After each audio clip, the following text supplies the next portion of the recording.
All right, so a little bit of a backstory here. Man, this got to do something about this light, right? Mm. All right. Anyway, oh, this is why we're testing. Okay, got to remember to do that next time. So this is what's been going on. This is what I'm gonna do here on YouTube for the next little bit.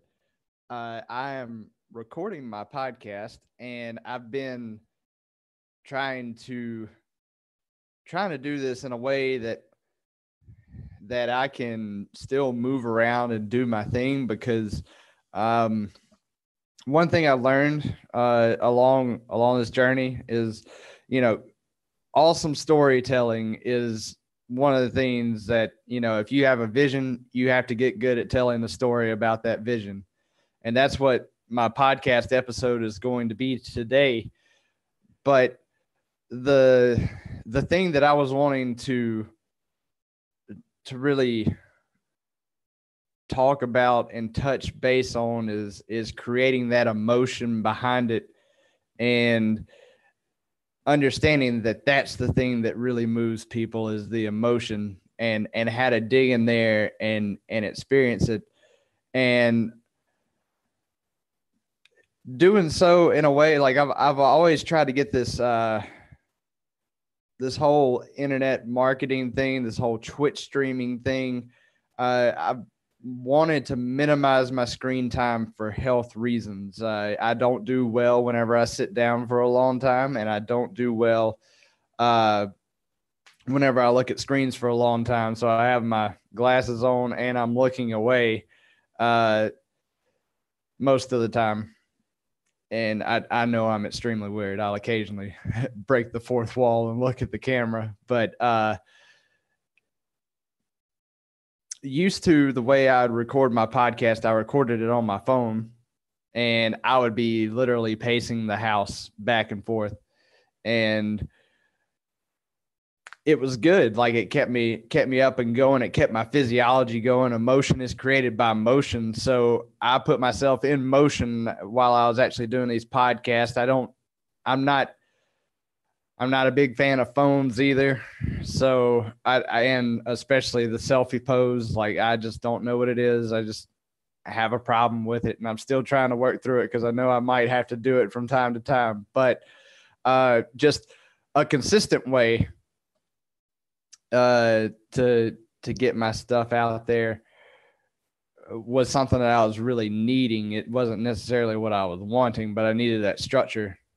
And so yesterday I decided to live stream here on Twitch and record myself recording the podcast and do a little behind the scenes and hang out with whoever lands in here. So that is what I'm up to. And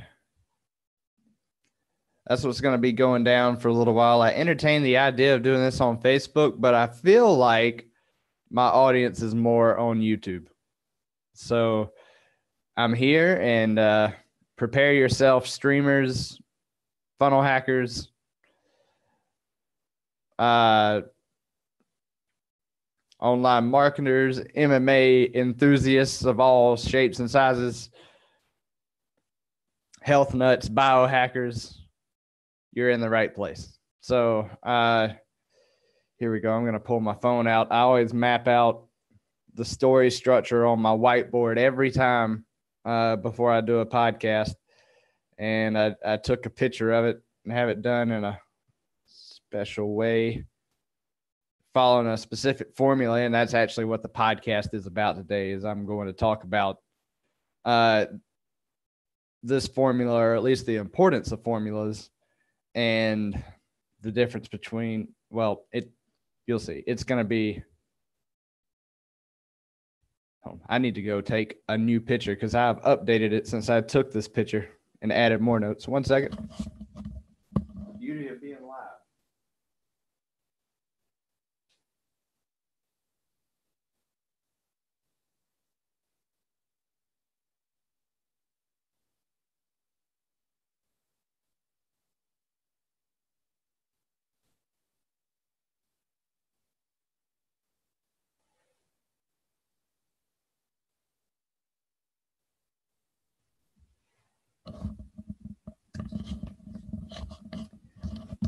All right. So in the name, honestly, like screens are unavoidable, right?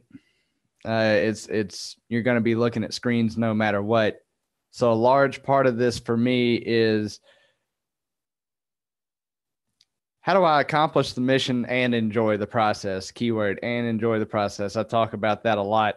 So I really want to save all my screen time for either educational purposes, like I'm learning something new,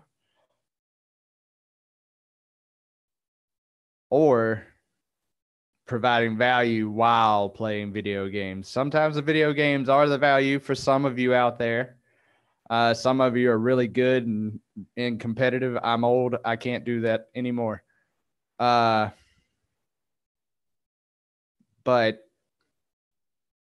it doesn't mean that you can't provide value with your gameplay. It's like people come into Twitch channels all the time because they want to watch someone play a game, but they stay because they come attracted to the streamer and the streamer's personality and message. And it's very important that you do that intentionally, or else you'll draw the wrong crowd and you'll be playing to the crowd, go through identity crisis. Oh man, I've been through all of that. So, okay, today's topic, like my hook is, do you ever feel like a broken record? Like you're just always saying the same stuff on stream and don't know how to really expand on it. People aren't really sticking around as much as you'd like them to. They're not taking action like you would like them to. So that's what this podcast is going to be about. Okay. So I'm about to hit my record button right here. Not going to take any questions while I'm recording, but I'll always let you guys know. But if you're ever here live and you want to ask me a question, go ahead and ask. All right, here we go.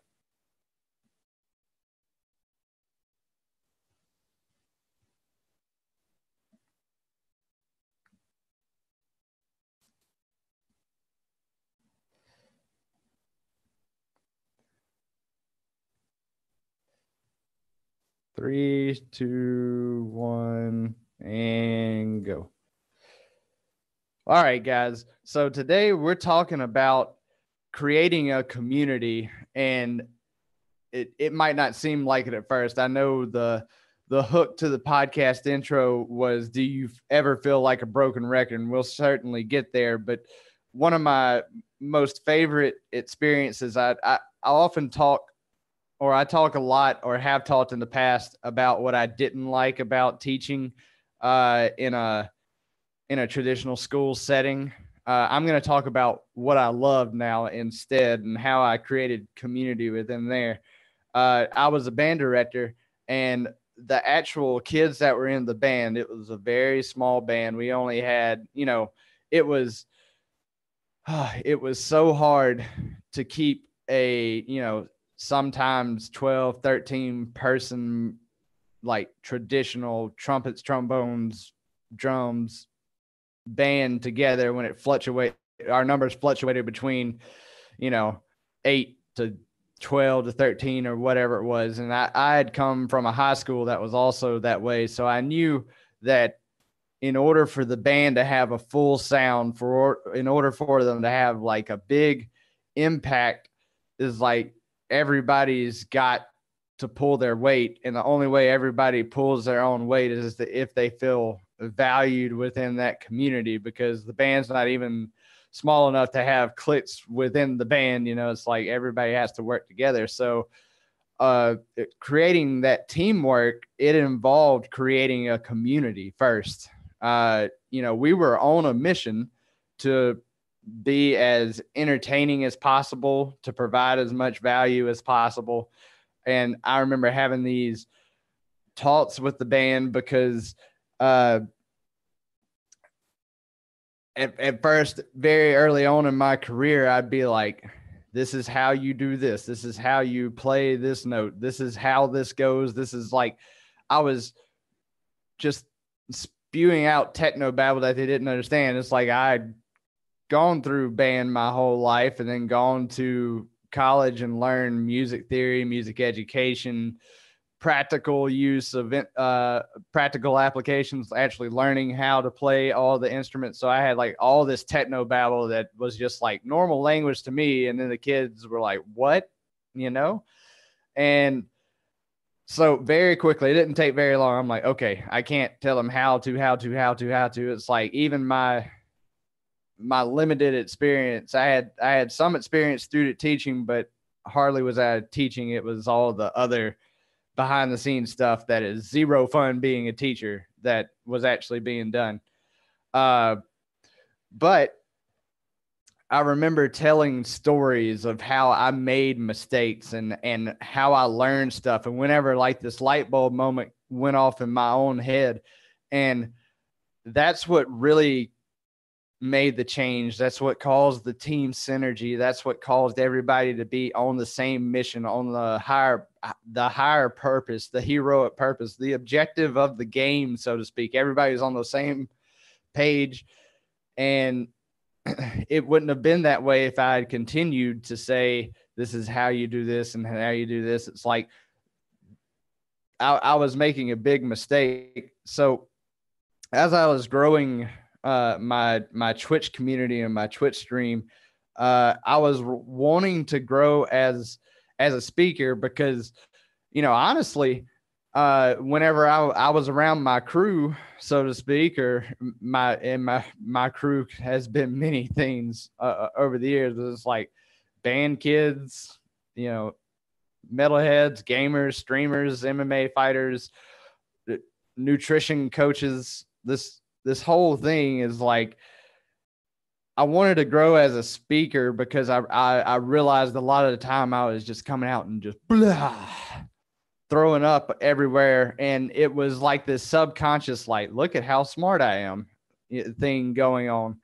And like, it wasn't on my forefront, but like looking at it from the outside, whenever somebody else does that, I had that realization that it's like, oh, it's like that's why it's not working. It's like, you gotta just layman's terms, man. It's like, just one of the most useful tools I ever picked up was learning the kind of light bridges. But there were a lot of times whenever I got in the stream and I realized that I wasn't always talking to my people anymore, because in Twitch, you're kind of like a sitting duck waiting there for who knows what to show up. It could be the worst troll ever, or it could be your dream customer and you have no idea where it's coming from if you're not driving traffic there intentionally. And traffic is just a fancy word, speaking of technobabble, of the people that come to watch you play video games or do your artwork or build whatever it is or do whatever it is you do. But there were a lot of times where I didn't know what to say. And guess what? I reverted back to like how to. I was trying to prove value. I was trying to prove worth. And I was talking to people that didn't care about like my health and fitness kind of stuff. So instead of sticking to stories, I began teaching tactics. It's like I know all gamers love tactics, but I had this realization that people only geek out about the tactics whenever they really, really care. Like whenever they're really, really involved already.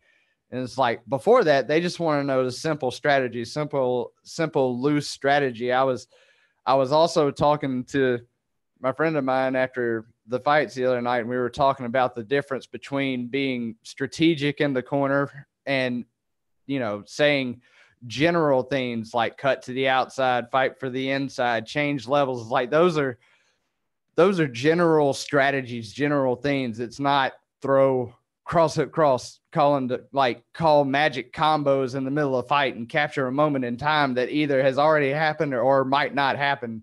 It's like, you're not in the cage seeing and feeling, more importantly, what that person in the cage is feeling. So, and that's just the power of feeling. And listening to and studying under Russell Brunson, I can't remember if this was his original quote or someone else said it, but he said, the way that you provide the most value is to change somebody's beliefs. If you can truly change somebody's beliefs, that's how you provide the most value. So, and the way you do that is by telling good stories. And, he talked about like the 3 points. He said there's a character that's easy. That's going to be you. That's either sitting on stream or that's going to be you helping your streamer. Talk through those points, talk through the stories of who he is, and then thus revealing and unveiling that character. And then you talk about the desires, both the stuff, the external stuff is easy to talk about. I want a new gaming PC. I want a new car, whatever it is. It's like, that's easy stuff. But talking about the internal desires, sometimes that brings up those feelings. And I'm going to talk a lot about how that can trip you up and kind of put you back on mute for a second. But talking about the internal desires is so key. And then just the conflict is like, I was for a long time so afraid to broadcast what I was doing because I was like, man, I fail most of the time. And I was like, but dude, that's what makes a good story, is whenever stuff doesn't go right. If you watch, like, for example, my wife and I, we watched True Blood again, and we went through it. And, the first season or so, the vampires seemed like nothing could touch them. Like, they're immortal. They're the strongest thing around. They have no problems, et cetera, et cetera. But it's like, but by the time, we get a few seasons in, it's like vampires do have all these problems, and they're not as immortal as you might think they might be. And then and so that created a genuine feeling and connection with those characters because they went through the conflict. And the problem was this, though, is like sometimes, like, admittedly so, I've set myself up to fail so many times, and it made me feel devalued that I just didn't feel like talking anymore. It's like, man, I just don't, like, it's cool whenever I mess up every once in a while, but I mess up most of the time. But as soon as I was okay with that, it's like, it only takes a 300 batting average to make it in the Hall of Fame. But through that, I was getting in this sorry state. Tony Robbins talks, and I saw him make this presentation at Funnel Hacking Live this last year. He talks about the strategy is important, and then the story you're telling yourself is the next important. But if you're not in the right state, you're not going to get it done either. But more often than not, when you're not in the right state, you have a bad story going on. You're stuck in one of those negative emotions. You're misinterpreting it, or at least that's what I've learned for myself. And within that, that's how you build your culture. That's how you define your values. But along the way, I have broken and rebuilt my own false beliefs and my own limiting beliefs so many times that the more I tell my story, the more it connects me with the streamers who have experienced burnout and excessive screen time and want more time with their families and want more time to stay healthy and train and do fun stuff like MMA and jiu-jitsu. And it's just every time I tell it, it transforms the attractive character. It keeps evolving as the story goes. So that's it, guys. Remember, you're just one upgrade away. And that is the podcast for today. All right.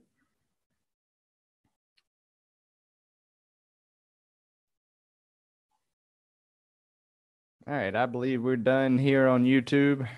We'll see you today, or we'll see you tomorrow. I'm going to, by the way, before I leave, I'm